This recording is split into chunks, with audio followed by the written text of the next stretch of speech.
Dans la salle des profs, Monsieur Ba, bienvenue. Merci d'être là. Apparemment, défi relevé ou bien défi relevé sur autorisation famantale. Non, en réalité, permettez-moi de reprendre votre expression. En réalité, c'est beaucoup plus parce que ce que je porte m'a été offert par une personne qui me tient à cœur. C'est ma grande sœur, Mariatou Diakhaté. Donc je suis prêt à porter ça 1000 fois. Pour dire 1000 fois Mariatou, je t'aime. Merci beaucoup. Merci et bienvenue. Voilà. Aujourd'hui, nous allons encore parler philosophie avec vous et le thème que vous aviez annoncé, c'était la science c'est amour, je pense. Bismillah, gel, amour. La science c'est amour. Mais Socrate moo njëkk a wax ne l'amour est divin. Kon nag toujours ni ma koy waxee rek bismillahi rahmani rahim. Demander secours à Allah, faire recours à la science et faire un détour à la tradition. Et je crois que Massamba aura intérêt à nous faire une émission sur les recettes de la tradition qui pourraient aider à lutter contre le Covid-19. Promis. Merci beaucoup. Alors, donc, bismillahi rahmani rahim. Alors, tout ça, c'est au nom de la science. Voilà. Tout ça, c'est au nom de la science. Comme je l'avais fait vendredi, avec le chiffre 2, je reviens aujourd'hui avec une nouvelle innovation pédagogique. Et je voudrais parler aujourd'hui de la plus belle fille de notre époque, mais de la plus dangereuse fille de notre époque, la science. Alors, nous avons ce mot de science. Qu'est-ce qu'un philosophe peut dire de la science? Qu'il nous soit permis de faire un petit rappel. On dit souvent que la philosophie est la mère des sciences. En réalité, la philosophie et la science ont été une seule et même discipline durant 23 siècles. Du 6e siècle avant Jésus-Christ jusqu'au 17e siècle, je crois que 17 plus ça fait 23. On ne parlait que de la philosophie. Le philosophe était en même temps un scientifique et tout ce qu'il doit être. Mais à partir du 17e siècle, pour des besoins de concret, la science va opérer une rupture. Évidemment, les philosophes sont à l'affût, je le sais. Dès que vous dites le mot science, on va vous quereller. Il n'y a pas une seule science. Il y a beaucoup de sciences. Je connais la classification. Alors, mais pour faire un peu dans l'orthodoxie et circonscrire mon objet d'étude, je vais parler de la science au sens le plus moderne en faisant appel à André Lalande. La définition que donne André Lalande nous permet de savoir, quand nous prononçons le mot science, nous parlons exactement de quoi? Que dit André Lalande? André Lalande écrit dans son livre, je crois qu'il s'appelle Vocabulaire technique et critique de la philosophie. Chers élèves, il faut vérifier toujours, puisque nous sommes en science. Il dit ceci. La science est un ensemble de recherches et de connaissances ayant un degré suffisant d'unité et de généralité, susceptible d'amener les hommes qui s'y consacrent à des conclusions concordantes, mais qui ne relèvent pas de leur goût, qui ne relèvent pas de leurs intérêts individuels, ni de conventions arbitraires, mais plutôt de relations objectives que l'on découvre graduellement et que l'on confirme par des méthodes de vérification bien définies. De ce point de vue, il n'y a plus problème de faire quiproquo, on sait, on parle de quelle science. La définition d'André Lalande, elle est très belle. Et André Lalande a ce génie de ne faire que définir des mots. Mais par souci pédagogique, parce que nous connaissons aussi nos élèves, et nous nous sommes rendus compte à l'examen quand nous corrigeons les bacs, quand le sujet porte sur la science, qu'il y a deux problèmes. Soit l'élève n'a pas la possibilité de dire toutes les caractéristiques de la science dont il a besoin, soit, même s'il les connaît, il n'est pas capable de les engranger de façon logique. Alors, en tant que professeur, en tant que pédagogue, on a essayé d'inventer quelque chose qui pourrait nous permettre d'emprisonner l'essentiel des caractéristiques de la science dans un seul mot. Alors, au début de mes recherches, j'avais trouvé en disant que la science est Roum. Et je disais aux élèves, l'avenue Roum. Je crois que Roum, c'est l'un des premiers gouverneurs qui a créé le palais, ou en tout cas qui est dormi dans le palais, quelque chose comme ça. Rationalité, objectivité, universalité, méthode et surtout méthode. Mais au bout du temps, je me suis rendu compte que les élèves se perdaient. Parce que comme ils n'ont pas cette grande culture, souvent ils disent, mais monsieur, vous avez dit encore quel mot? Vous dites, quel mot vous avez dit? Alors je me suis dit, il faut quand même développer un peu plus de génie pour trouver un mot qui colle à leur réalité et à leur propre cœur. Et j'ai trouvé le mot amour. Oui, donc j'ai trouvé le mot amour pour vous permettre, une fois pour toutes, de fixer pédagogiquement les caractéristiques de la science. C'est une façon de vous aider à ne plus les oublier, mais aussi à comprendre leurs relations logiques. Alors, nous disons A. Je sais que Thalès connaît. Qu'est-ce que ça signifie? La science est une activité.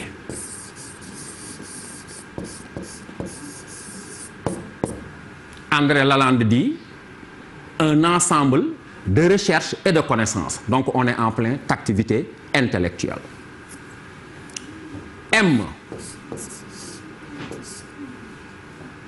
Que signifie le M? La science a pris, si je peux m'exprimer ainsi, le dessus, en tout cas à un certain point de vue sur les autres types de connaissances, parce qu'elle a réussi à mettre sur place quelque chose qui est fondamental dans toute recherche, c'est la méthode. S'il n'y a pas de méthode réellement, il ne peut pas y avoir de résultat, et s'il n'y a pas de résultat, il ne peut pas y avoir de science, de ce point de vue-là. Donc, la science est une activité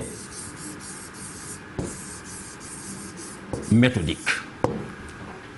On aurait pu élargir en parlant de la méthode de Claude Bernard, qui passe depuis l'observation, qui pose des hypothèses, qui vérifie ces hypothèses dans son laboratoire pour les confirmer ou pour les infirmer et tirer des conclusions.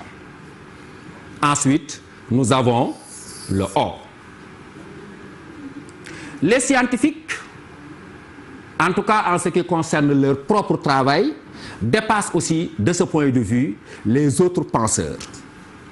Parce que le scientifique s'emprisonne dans une objectivité, mais une double objectivité, Madame Kahn. Il y a une double objectivité dans la science. La science, elle est objective. Jojo, pourquoi? La science, elle est objective parce que d'abord, le scientifique, quand il travaille, il ne cherche aucune utilité. C'est la première forme d'objectivité de la science. Je dis à mes élèves, et je vous le répète tout le temps, quand ils travaillent, uti ci xaalis, uti ci jigéen, uti ci alal, uti ci tur, uti ci nguur. Ils travaillent au nom de la vérité et rien que la vérité ne l'intéresse. Point d'utilité. Mais la science aussi, elle est objective parce que dans son déploiement, dans la quête de la connaissance, le scientifique est obligé d'imposer un silence total à ses propres sentiments, à ses convictions religieuses, à ses convictions politiques, à ses convictions culturelles. Mais surtout, il est obligé de renoncer à toute forme d'opinion. D'abord ses propres opinions, mais aussi les opinions reçues. Et Bachelard dira, l'opinion ne pense pas, l'opinion pense mal, elle ne pense même pas. Et un autre philosophe dira, l'opinion raisonne, mais ne raisonne pas. J'aurais bien aimé que les élèves envoie un message à M. Massamba ou à Mme Kane qui dit comment on écrit cette formule de Christian Godin qui se trouve dans un livre essentiel qui s'appelle Au fil de la philosophie. Il dit l'opinion raisonne mais ne raisonne pas. Les deux mots s'écrivent de la même manière. Alors, envoyez des réponses à la télévision et on verra. Peut-être qu'on va récompenser les meilleurs. Donc là, elle est objective. Et finalement, la science, avant-dernière chose, elle est universelle. Et j'ai dit à un élève, pour savoir que la formule, on l'a travaillée, si vous renversez la logique en mettant le U à la place du O, vous faussez. Vous avez tort scientifiquement, vous avez tort logiquement. Parce que ce n'est pas parce que la science est universelle qu'elle est objective. Non, c'est parce que la science est objective qu'elle est universelle.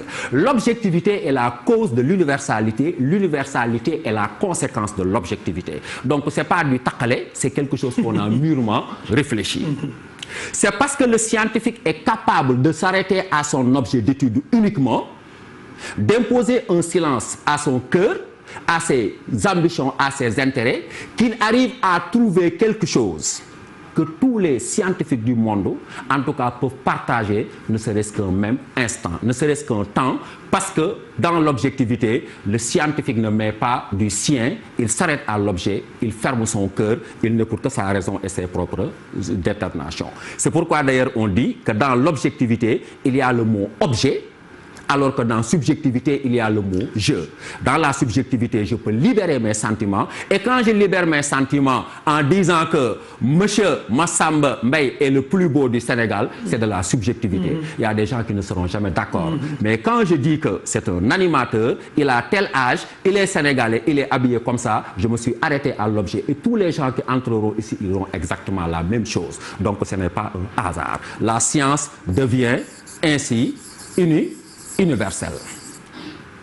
Et je dis à mes élèves qu'elle est dans la citation d'André Lalande, le morceau de phrase, la partie de la citation qui montre que la science est universelle. Effectivement, André Lalande dit des conclusions concordantes. Nous ne sommes plus dans le domaine de la singularité théorique, nous sommes dans le domaine de l'universalité. Ce qu'a dit un scientifique, qu'il soit un Chinois qui habite en Chine, qu'il soit un Sérère qui habite à Sine, ils diront exactement la même chose parce que ce qu'ils disent ne relève pas de leurs sentiments ni de leur religion, ce qu'ils disent relève d'un objet.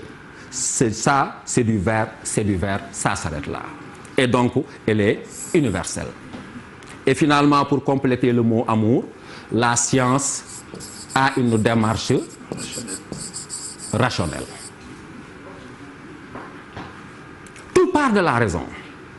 Dès l'instant que la science a opéré une rupture, elle ne peut plus se fier à la foi comme la religion. Non.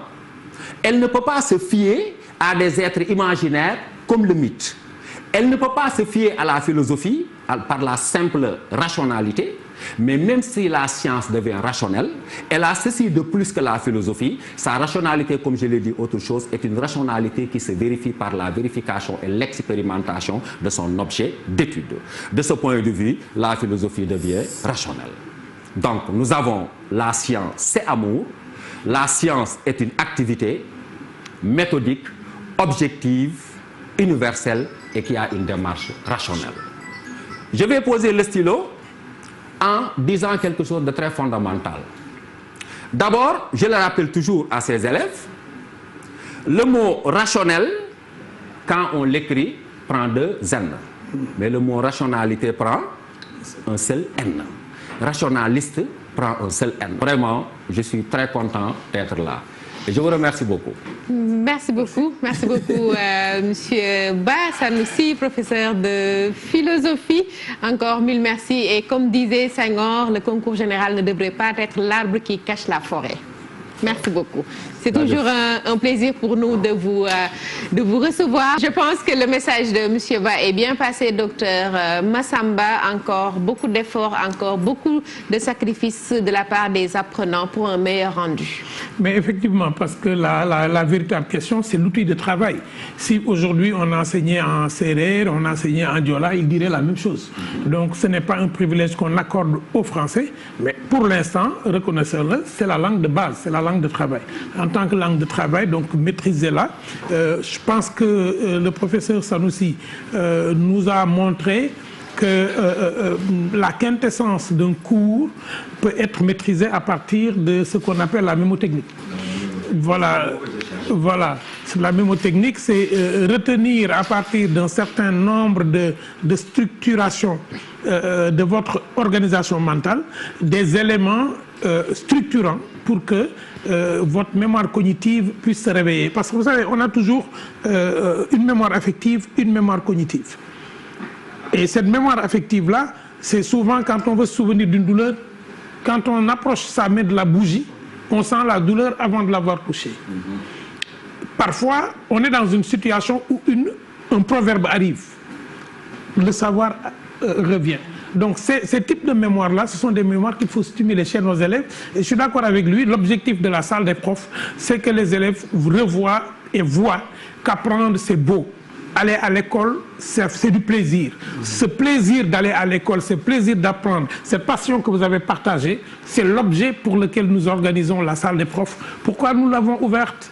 Nous l'avons ouverte parce que cette salle des profs est le lieu où les professeurs discutent passionnément de leur sujet, de leur objet et partagent ce qu'il a dit, c'est ce qu'on se dit entre nous. Mais je pense que la solution, c'est que autant le maître de CM2 a rappelé aux élèves la fonction adjectivale, autant le professeur de 3e leur a expliqué que cet adjectif-là pouvait être mobile à l'intérieur d'une phrase, autant le prof de philosophie arrive à qualifier la science parce qu'elle l'appelle méthodique, elle l'appelle objective, elle l'appelle universelle, elle l'appelle rationnelle. Donc des 5 mots qui définissent la science ou qui renvoient à la science, il n'y a qu'un mot qui a une fonction, qui a un statut de substantif, c'est le mot activité. Mais cette activité est aussi au féminin. Merci beaucoup, docteur Massamba. En tout cas, on se rend bien compte que encore il y a une chaîne et tous les maillons sont liés. Mais exactement. On ne peut pas manger si on plonge sa bouche directement dans le bol. Madame. Voilà, on peut le faire, mais dès qu'on va se lever, il y aura des problèmes pour respirer. L'école sénégalaise est organisée dans une chaîne de connaissances à mettre ensemble. Je ne comprendrai jamais qu'un professeur de sciences demande à ses élèves de ne pas travailler la langue ou qu'un professeur de langue demande à ses élèves de ne pas être scientifique. Tout se tient dans notre système scolaire. Maintenant, il faut qu'on le réfléchisse de plus en plus pour qu'il devienne nous. Qu'on passe de plus en plus d'une école au Sénégal à une école totalement sénégalaise. Et je pense que des études sont en cours et des expérimentations sont en cours. Mes chers élèves, ne libérez aucune matière. Prenez-les toutes et apprenez-les et essayez de les maîtriser. Merci beaucoup, docteur Massamba, qui appelle